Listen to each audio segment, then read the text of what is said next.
name is Nicole, and like I always intro in my YouTube, I'm a public accountant. Been in the public accounting industry for going on 4 years now, if I count my internship as well. I am a wife. I love Jesus. And on the side, I love to cook, bake, and do Instagram and YouTube.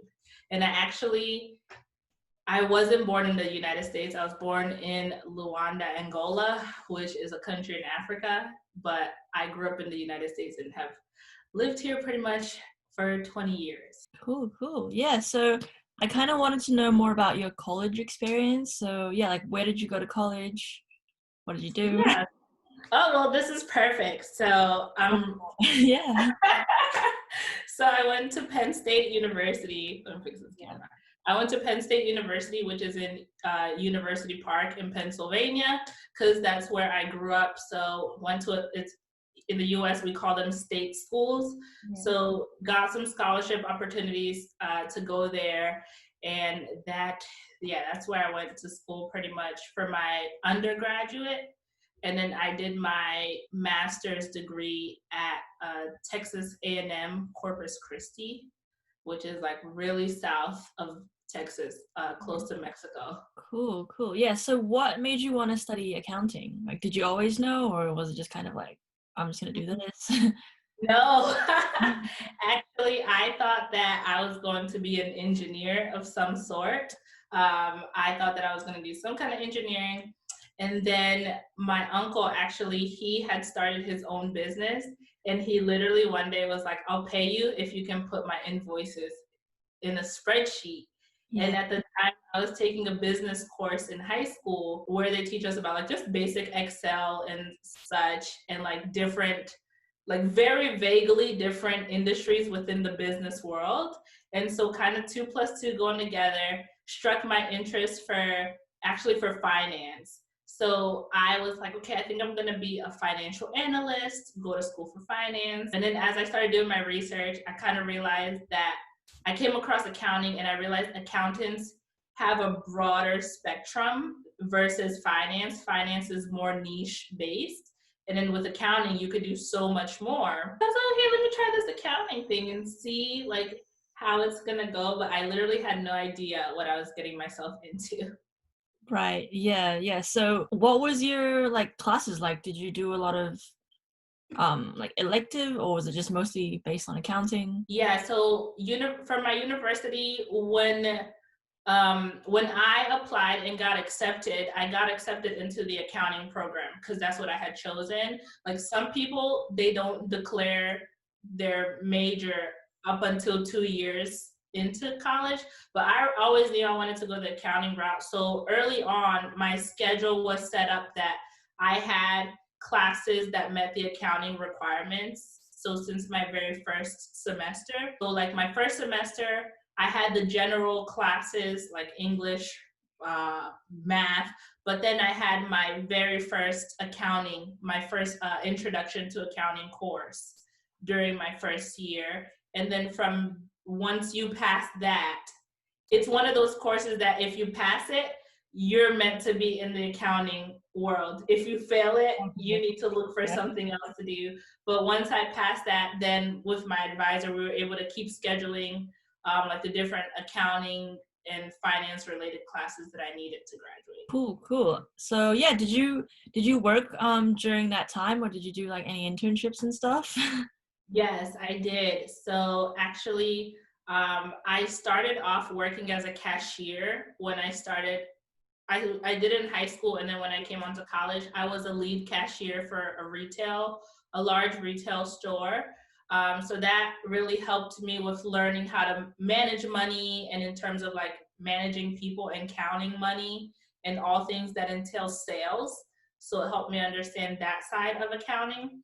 And then I became an assistant to a property manager for a real estate company. So where pretty much I was in charge of calling tenants, receiving and processing rent and other payment, making sure that payments go out. So pretty much like accounts receivable, accounts payable type of work.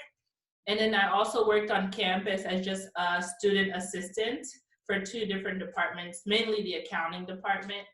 And then eventually, during my third year of college, I got two internships that I did. So I did internship with a mid-size accounting firm, and then I did in the winter time, and then I did my summer internship with one of the big four. How did you find the like application process? Like, was it really tough? Okay, so my situation is a bit different. I have no idea how I even got into the big four. Okay. To be honest, I don't remember how. All I remember is that so at my school at Penn State in the business college, you had a portal that you would go to look for jobs, and Yeah. then you will put in like your resume, your information, and I think that's how the recruiters found me. I don't even remember going to any of their events. I stayed away from Big Four because I always thought that I wasn't going to get hired by them. I said like I had C's on some of my classes. I failed one of my managerial accounting. I failed it the first time. So I really was like, okay, Big Four is not going to hire me.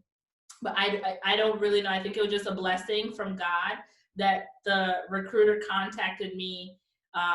And then he just asked me to fill out the application, which was pretty easy, just filling out your name, resume, and then asking if you're willing to relocate, and if so, where.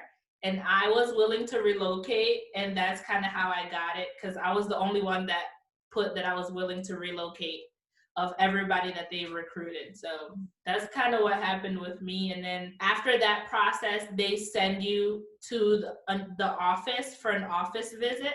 So they flew me out from Pennsylvania to Texas for my office visit.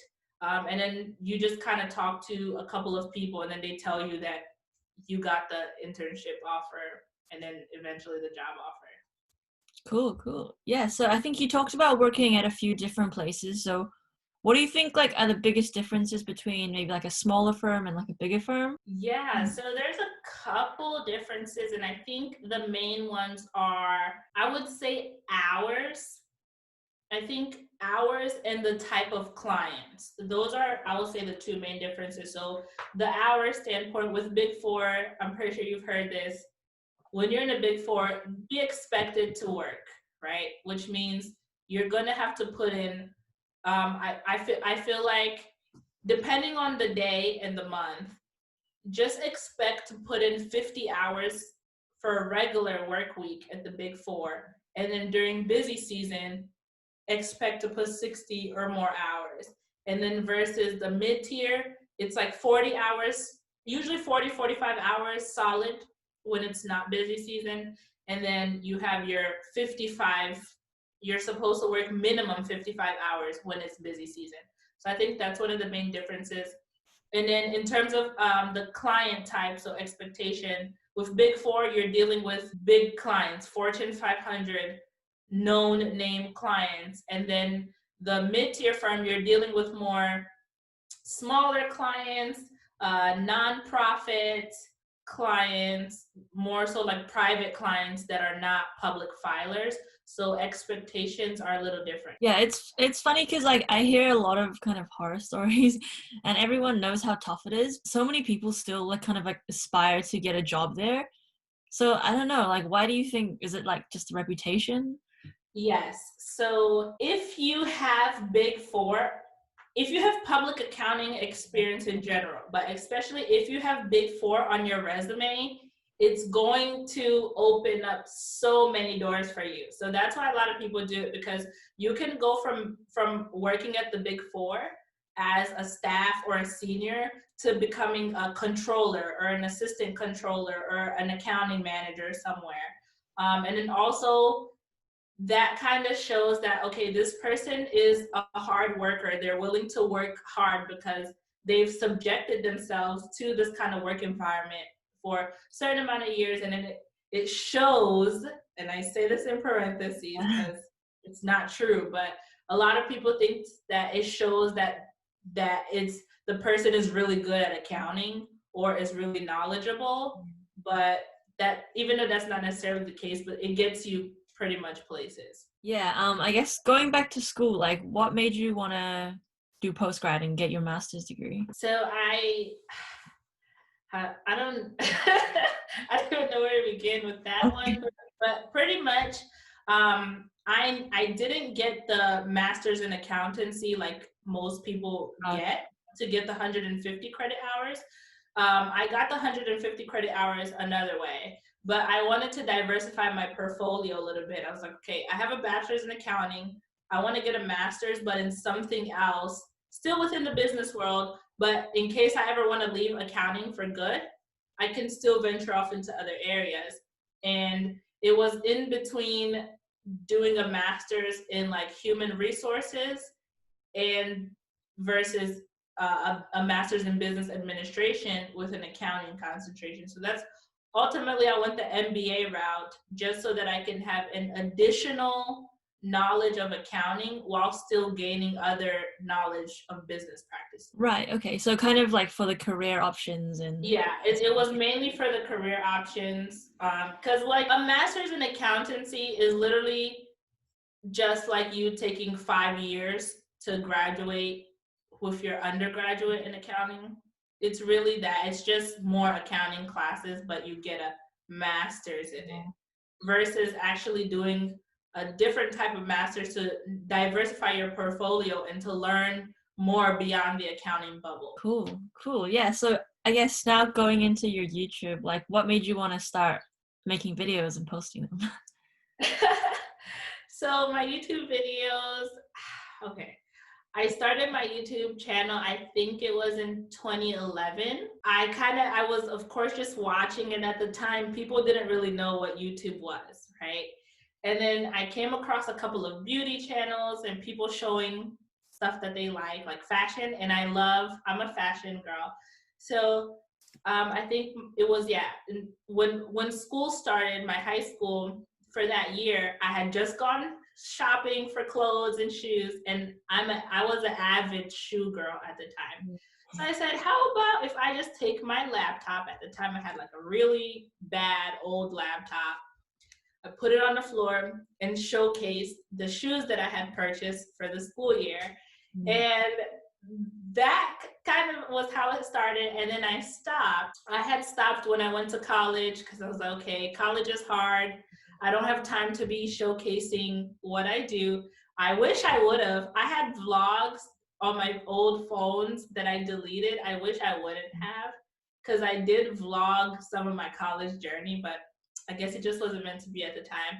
And then when I was in the process of getting married, I started doing videos for myself, practicing like makeup looks and hair looks. So that way I was like, well, if I can master it, then maybe I don't have to pay somebody on my wedding day to do it for me.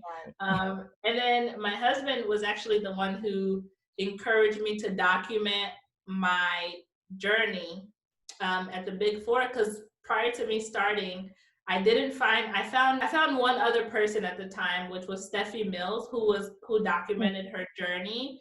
So, but I didn't see any Black woman Yeah. or really anybody else documenting their journey. And I think my husband really pushed me. He was like, document it because you don't know. Like one day you could look back and be like, this is where you started. So it was more so like of a personal thing. And then it kind of just took off where slowly I started getting emails and people asking me to do more, to talk about more public accounting things. And like, okay, I guess this is what the people want. Yeah. So it kind of is switched from being like a beauty fashion channel to being more so like public accounting.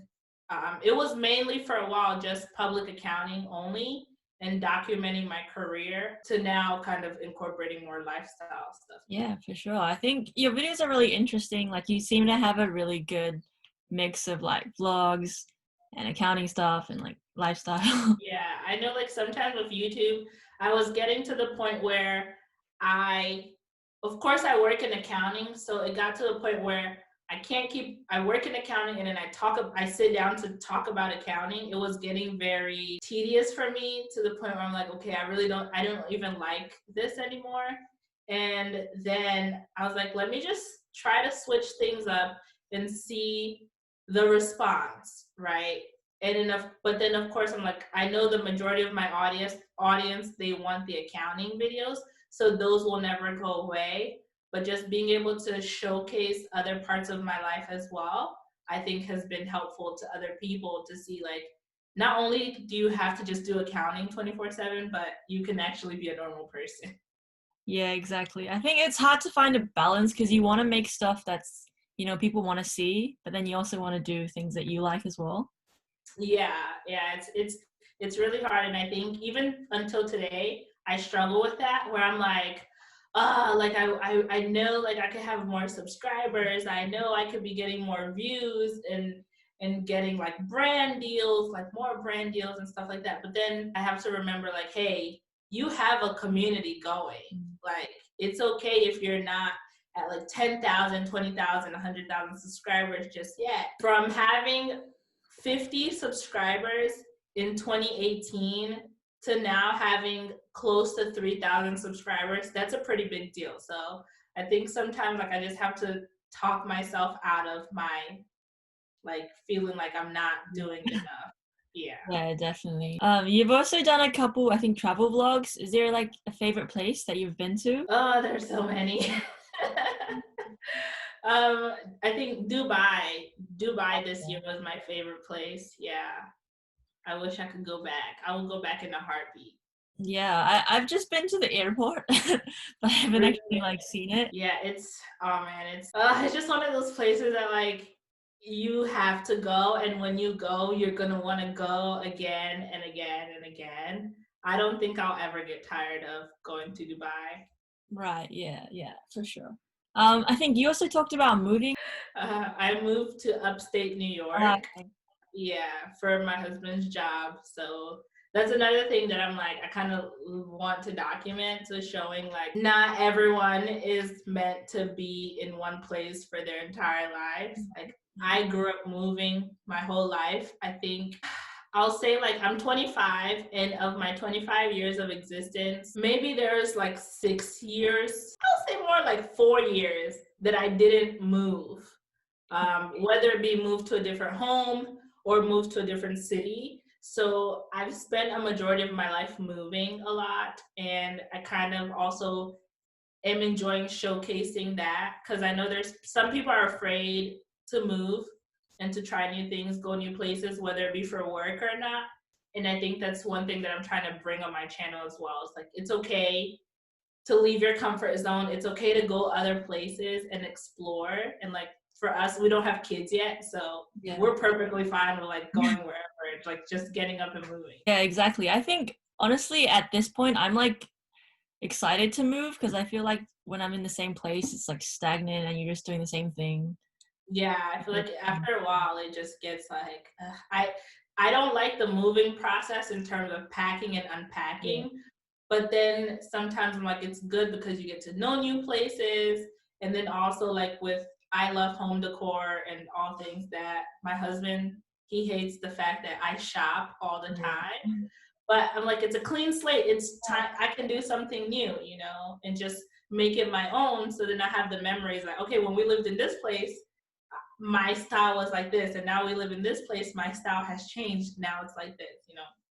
Cool, cool, awesome. Well, I guess finally, do you have any advice for people that are like studying accounting or just about to graduate and going into their first jobs? Yeah, so I guess in terms of like people who are studying accounting, don't give up.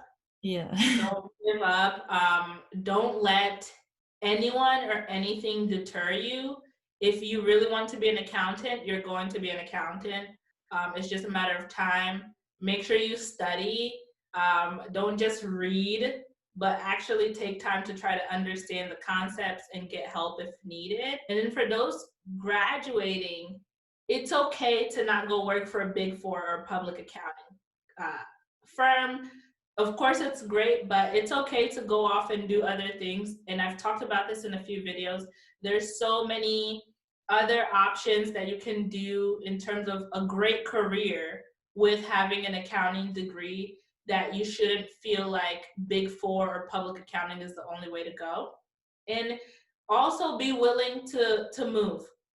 That's one thing that I stress because I did recruiting for a while. And one of the questions we ask is, are you willing to relocate? Because you can be a top candidate, but maybe the city that you're in doesn't have options, but another city has options. And if you're willing to relocate, that could ultimately be the deciding factor if you get the job or not. So don't be afraid to move or try new things. That's the best advice that I can give you guys. Yeah. I think it's really important when you're just starting out, like you have to be flexible and just open-minded. Yeah, I think if you're not, like for me in my case, right? And I go back to this all the time. I did not feel confident in myself that I could even get Yeah. beyond the big four offer. Just the fact that I even got offers in public accounting, I never thought that I could do that. I thought that when I graduate, I would just be like a accounts payable person. I did not know that I could do different things, but when the opportunities came my way, I was willing to go. So my mid-size internship was in the like Washington. It was right outside of Washington D.C. Yeah. So I was like 30 minutes from Washington D.C. I moved out, didn't know what I was doing. I left my college apartment, went to live in a brand new city, trying to just navigate and figure it out. I enjoyed it so much. The only thing that deterred me from DC was the price. It's just too expensive. And then the same thing with my big four. The fact that everybody else was picking New York City or Philadelphia. And I think there were three of us, and I was the only person in audit that said that I'm okay moving to a new state. And ultimately, that's what got me to getting started with the big four, because of that fact that I was like, okay, yes, I'm scared, but let's just go ahead and try it and see how it works. Worst comes to worst, I just move back home, move back in with my parents if it doesn't work out. But I think if you're afraid, it's really going to hinder your career, especially as an accountant. Like there's so many opportunities, but you just have to be willing to go if necessary. Yeah, for sure. Well, that's really good advice.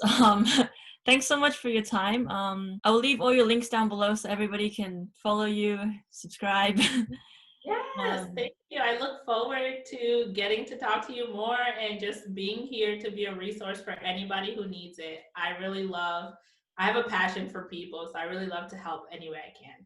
yeah, sure. So you're like, people can like DM you, or how can they Yep. contact you? Feel free to DM me. Feel free to email me. Feel free to, I also have a blog, accountingwithnicole.com, where I kind of share a little bit of everything, just kind of like my YouTube channel. And even on there, you can go find some resources and message me from there as well. I'm always going to respond to everyone. Awesome. Great. Well, yeah, thanks again for your time. Hopefully we can keep in touch, and yeah, see you later, I guess. Thank you so much. I appreciate it. Have a good rest of your day. You too.